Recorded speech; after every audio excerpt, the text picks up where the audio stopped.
નમસ્કાર. આજના આ ખાસ વિશ્લેષણમાં તમારું સ્વાગત છે. બાળપણથી આપણને સૌને એક જ વાત શીખવવામાં આવી છે કે કેલ્શિયમ જોઈએ તો દૂધ જ પીવું પડે. પણ શું ખરેખર એવું છે? આજે આપણે આપણા પ્રાચીન આયુર્વેદિક જ્ઞાન તરફ પાછા વળવાના છીએ અને એવા 5 અદ્ભુત પરંપરાગત ખાદ્ય પદાર્થો વિશે વાત કરીશું જે તમને દૂધ કરતાં પણ ક્યાંય વધારે કેલ્શિયમ આપી શકે છે. તો ચાલો આ રસપ્રદ સફર શરૂ કરીએ. હવે સૌથી પહેલો સવાલ એ થાય કે શું ખરેખર ડેરી પ્રોડક્ટ્સ જ હાડકાની મજબૂતી માટેનો એકમાત્ર અંતિમ સ્ત્રોત છે? આપણા મનમાં ઊંડે સુધી ઘર કરી ગયેલી આ માન્યતાને આજે આપણે થોડી પડકારવાની છે. કદાચ આપણી પોતાની જ રસોઈમાં એવા અમૂલ્ય આયુર્વેદિક ખજાના છુપાયેલા છે જેને આજના આધુનિક સમયમાં આપણે સાવ ભૂલી ગયા છીએ. આજના આ સેશનમાં આપણે મુખ્યત્વે આટલા મુદ્દાઓ પર નજર કરીશું.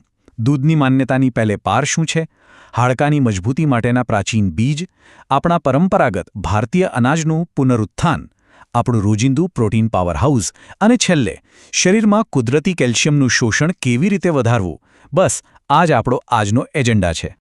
તો ચાલો આપણા પહેલા વિભાગથી શરૂઆત કરીએ. દૂધની માન્યતાની પેલે પાર અને આધુનિક ડેરી પ્રોડક્ટ્સનું વાસ્તવિક મૂલ્યાંકન. તમે અહીં સરખામણી સ્પષ્ટ જોઈ શકો છો.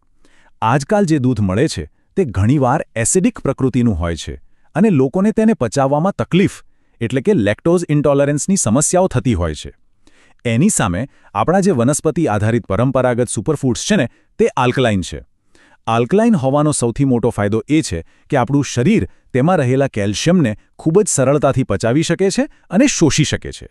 સ્ત્રોત સામગ્રીનું માનીએ તો આધુનિક દૂધમાં થતી ભેળસેળ અને કૃત્રિમ હોર્મોન્સના ઉપયોગને કારણે કેટલાક અત્યંત ગંભીર દાવાઓ સામે આવ્યા છે, જેમ કે હોર્મોનલ અસંતુલનનું ઊંચું જોખમ.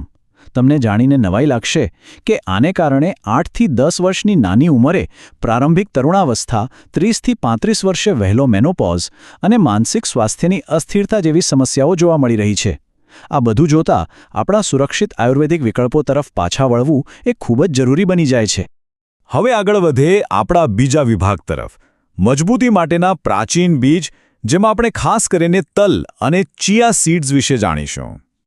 આ ગ્રાફ ખરેખર આંખ ઉઘાડનારો છે.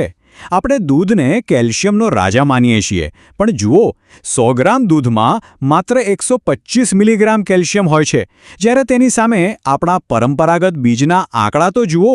ચિયા સીડ્સ 631 મિલીગ્રામ અને તલ 975 મિલીગ્રામથી વધુ કેલ્શિયમ આપે છે. આ આંકડાઓ જ બધું કહી દે છે.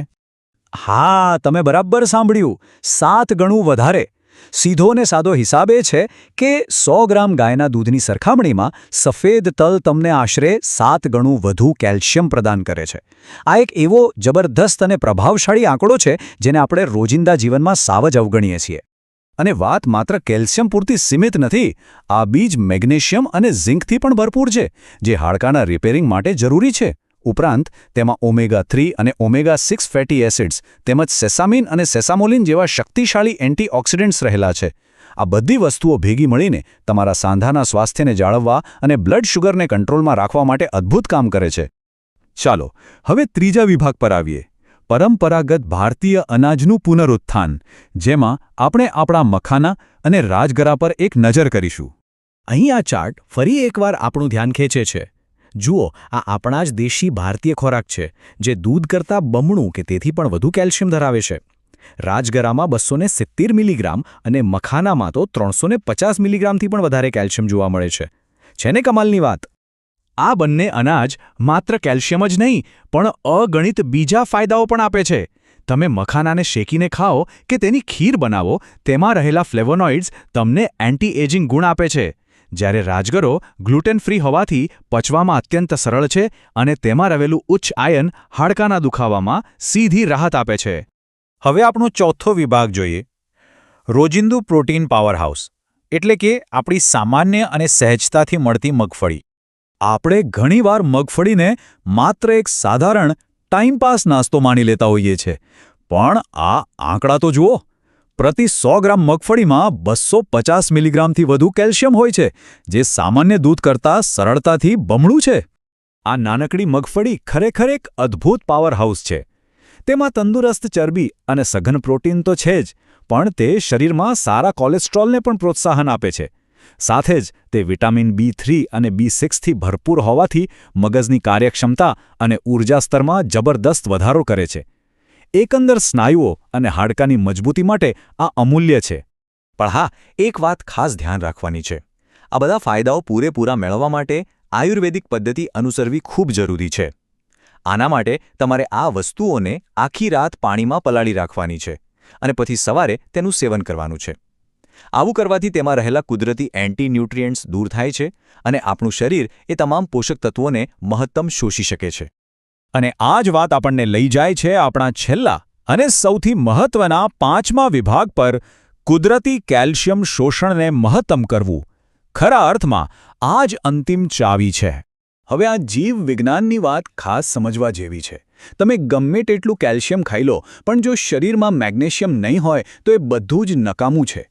મેગ્નેશિયમ એ વાહન છે જે કેલ્શિયમને પકડીને સીધું તમારા હાડકાની પેશીઓ સુધી પહોંચાડે છે. અને કોળાના બીજ કે તલ આ મેગ્નેશિયમનું અત્યંત વિપુલ ભંડાર છે.